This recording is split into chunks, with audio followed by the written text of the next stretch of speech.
Là, est-ce que Salah a ta carrière kono l'un des grands joueurs également du football égyptien. N'allait dialatique beaucoup. Est-ce qu'il y a une Coupe d'Afrique des Nations sur roi? Parce qu'il y a la dieu. Avec sa carrière là, notre carrière internationale et équipe nationale de l'Antana, avec sa carrière à bas fitri daoula. Voilà, voilà. Ma chaman tu as ira kafo. Okuma koni kuyaka kan labayal noir officiellement a annoncé.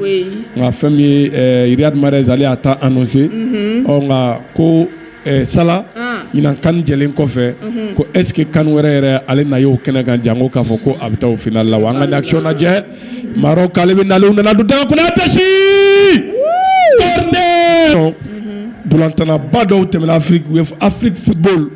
ou Togo fo fambe maintenant on m'a garcia sur la Coupe d'Afrique des Nations ta ni ou la je ma bolontana do Togo dima George Opompouya il m'a ngaya to mais George Weah oui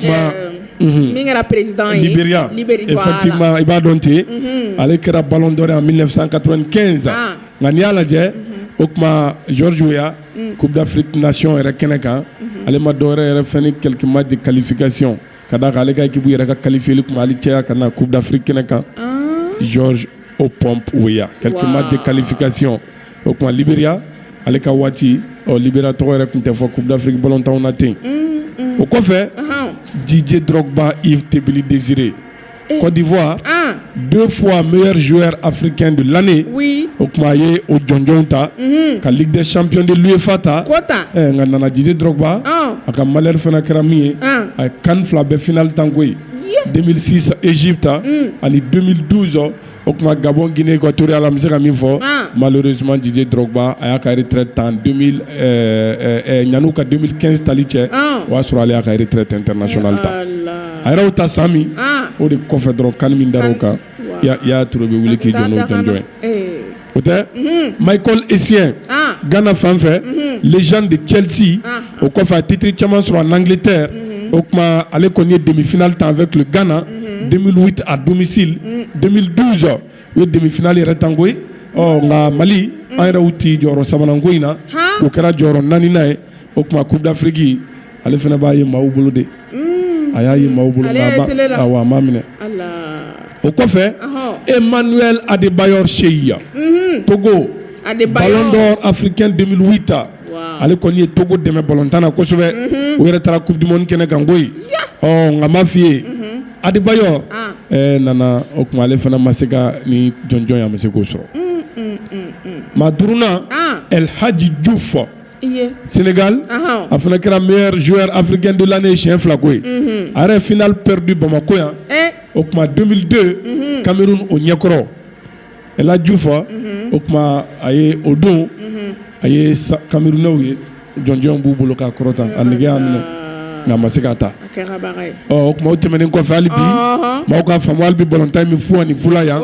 Maroc alini Sénégal ba au courant yoro chamano be ka volontaire na mais en fait on m'a fait dire Afrique de l'Antana ba munu temena nous maseka Coupe d'Afrique ta wanko kanu Nigeria au Kma ni ala je aller ballon d'or et fameux Jeux olympiques à autant 96 2 fois joueur africain de l'année au Kma ni ala je la compétition infinite tension chama na malheureusement amasegi jonai amasekata okmanio la je fuka na c'est Frédéric Oumar Kanouté Kanouté meilleur joueur africain 2007 oui ayota atrani Mali demi-finale en 2004 on Maroc et Mali éliminé okma ankara joro nani nai okma le fena ma trophée inta Sedou Keita Sedou Blé 2 fois vainqueur de la Ligue des Champions Barça okma okumu kono okma ni ala jaay demi-finale ayo fana tan Coupe d'Afrique Nation Keneka on a malheureusement Sedou Blé a fana buluma ma Coupe d'Afrique là donc on y a la je nous ñe balontana kuma ba chamanye munu be Coupe d'Afrique jatemnew la on nana alisika jankosobe na me danima ba kuna fonu chamambe ambulo kadi mawma dolantan au krefe sanga bidru ani sanga sheki Nigeria Maroc amifu ani fula Radio Clédou Ségou voilà